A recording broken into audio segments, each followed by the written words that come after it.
ويعاني النادي الأهلي من العديد من الإصابات قبل مواجهة سيمبا التنزاني في ربع نهائي بطولة دوري أبطال أفريقيا.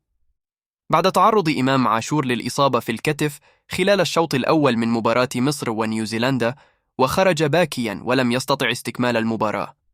ونقل إمام عاشور إلى أحد المستشفيات القريبة من استاد مصر بعد الإصابة القوية التي تعرض لها في الكتف.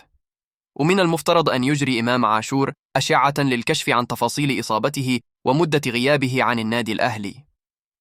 وأصبح إمام عاشور هو ثاني لاعبي النادي الأهلي تعرضاً للإصابة مع منتخب مصر خلال فترة التوقف الدولي الجارية، إذ أن حسين الشحات كان قد تعرض للإصابة في العضلة الخلفية قبل أن يغادر المعسكر، ليزيد عدد المصابين في النادي الأهلي إلى 8 لاعبين، وهم إمام عاشور ومحمد الشناوي وآليو ديانج وياسر إبراهيم ووسام أبو علي ومحمد الضاوي كريستو وأحمد نبيل كوكا وحسين الشحات.